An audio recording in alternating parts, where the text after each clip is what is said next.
couple weeks back, Minis Forum sent me these two mini PCs to review, and I started out with this little guy. This is the EM780. There's a link up here if you want to see that video. I have to say, for the microscopic size of this thing, it's quite an effective little gaming PC. Now, at the end of that video, I teased I was going to be reviewing this thing's bigger brother, and well, here it is.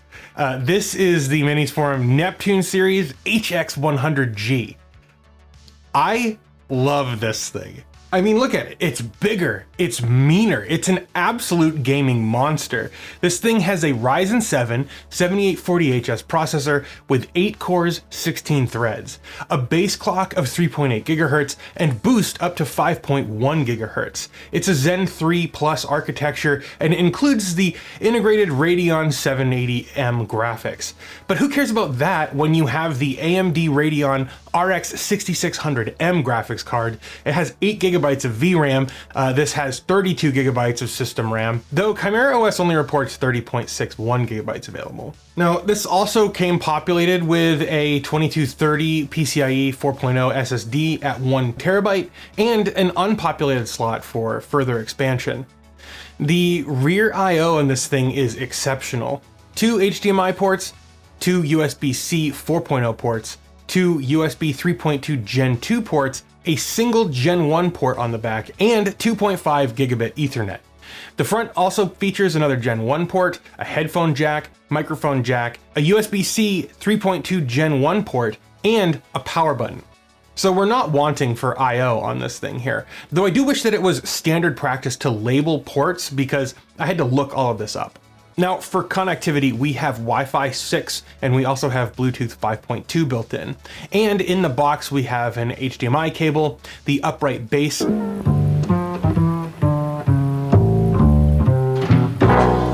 not that, vertical stand, and a mounting bracket for it. We also have the screws, documentation, a power cable, and this absolute chonker of a power adapter. And while it is huge, thankfully I have ample space behind the computer where this is going to live in my media console, so I can just tuck this back there and it'll be fine.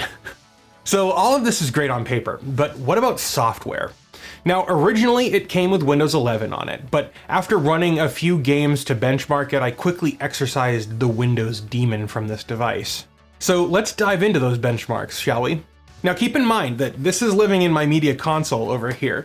I'm playing all of my games on my old Sony Trinitron Vega, which has an HDMI port on the back. 720p is the highest progressive resolution that this TV supports, and because of this, my primary use case for playing games on the HX100G is going to be on this TV. So bearing that in mind, all of these tests are being run at 720p. So here we have Control running on Windows at a comfortable 100 FPS. Playing Control on ChimeraOS, the game is more likely to run at around 90-ish FPS. Either way, an eminently playable experience.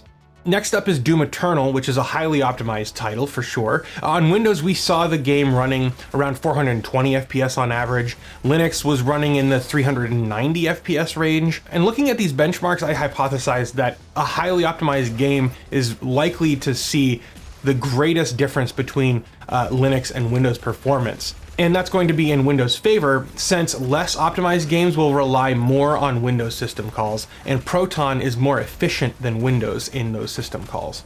Okay, so here we have Shadow of the Tomb Raider. On Windows, we're averaging 116 FPS. Unfortunately, no matter what I tried, I could not get this benchmark to complete on Linux. Well, that's not entirely true. I left it for about an hour, thinking that it needed to like compile shaders or something.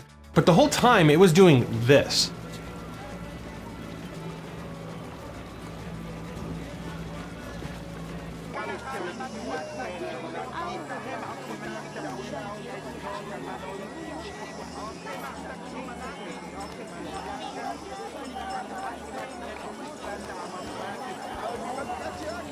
That actually somehow miraculously ended up producing these results, but I don't think an average of 8 FPS is a real benchmark here. I even tried forcing the game to run through the Windows client rather than using the native Feral port of the game, but that just failed to launch no matter what version of Proton I tried. If you have any advice on how to get this game working, let me know in the comments below. Then I tried God of War. Here, the results were clearly in favor of Proton. On Windows, the game was running at about 90 FPS. Meanwhile, on Linux, God of War was hovering around 110 FPS most of the time. And finally, we have Bioshock Infinite, mostly because I just love this game, but I tried Windows and Linux and saw a pretty wide range of readings. On Windows, I saw as low as 124 FPS and a high of 410, hovering around 300 most of the time. On Linux, averaging around 360 most of the time, with highs in the 500s. Thanks to everyone in the comments who recommended trying the Windows build through Proton rather than the native version of Bioshock Infinite. The native build is literally just a proprietary wine-like wrapper, and it had significantly worse performance, so this suggestion made a huge difference in my testing. So as you can see, it's kind of a mixed bag. Doom Eternal and Control work better on Windows, while God of War and Bioshock Infinite had a better experience on Linux.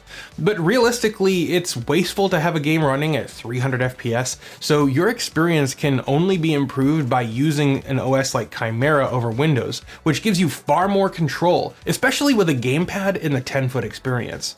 And by that I mean sitting on a sofa playing your games on a TV. All right, now let's touch on emulation for a minute. Now, I didn't cover emulation in the EM780 video, and that was a glaring oversight. Here though, we're gonna talk about it. First, all the classics work. Of course, NES and SNES, Genesis, all the way up to PS2, GameCube, and even original Xbox. They all offer great experiences, with Xbox and PS2 being the weakest, just in terms of performance. Now, Xenia, the Xbox 360 emulator, and RPCS3 did not work out of the box, and I just think that those are configuration issues, but I did not have time to sort it out before this video had to go out. But what about modern stuff?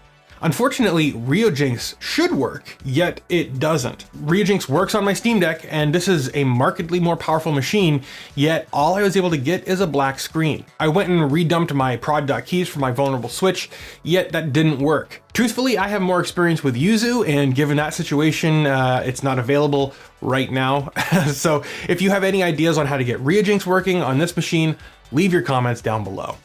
Now, I have a lot of nice things to say about the HX100G, especially for my use case. I mean, this is going to live in my office gaming console playing games at a max of 720p. But there are a few things I want to mention, things that you might want to consider. The first thing to note is that there is a seemingly limited supply of this thing. It is currently sold out on their website as of writing, though there are still 19 left on Amazon, and there's a $220 off coupon for this model right now. Actually, that's for the 64 gigabytes of RAM version, so you might want to jump on that if you're interested in this thing. There's a bare bones model that you can get, and you can add your own RAM and SSD, but that leads me to my next gripe. Besides the RAM and storage, there isn't much else to upgrade here with this thing. Speaking of upgrades, this thing is kind of a pain in the butt to get into. You have to pull up these feet, which always kind of annoys the crap out of me. They never go back into place correctly unless you change out the double-sided tape. Then you take out these 4 screws and use one of these spudgers in the odd end of the case. You'll know the difference by the almost Z-like shape. And just insert the spudger and pry. And then it will pop open. I couldn't find anyone else talking about opening one of these up, and if you need to, it feels like you're gonna break it, but you won't. Just stick the spudger in and give it a good yank. And finally, the power brick is absolutely huge. I've talked about this, but like, this is unreasonably big. Thankfully, you can tuck it behind your TV or your desk, but it's just massive, and it's also proprietary. I mean, I've never seen a connector like this on anything else, so if it dies, I'm not sure how or where you would source a replacement from. So the HX100G is an excellent little device. 32 gigabytes of RAM, the RX 6600M graphics card, an excellent boost clock, and great performance. If you can't tell, I'm a huge fan of this. I mean, look at it, it's so proud, the vertical profile, you gotta love how it stands. It can also lay flat, right? And for the price, well, it is not cheap. You could build a comparable machine for a similar price, but What you're paying for is all of this power in this form factor. And I mean, at this size, slap ChimeraOS on there and it's basically a consoleized PC. Until Valve comes out with a consoleized Steam Deck, this is the next best thing. There is a lot to love and not too much to complain about. So if you want to pick one of these up for yourself, you can use my affiliate links below. Thank you to Minis Forum for sending this to me to review. And until next time, have a good one.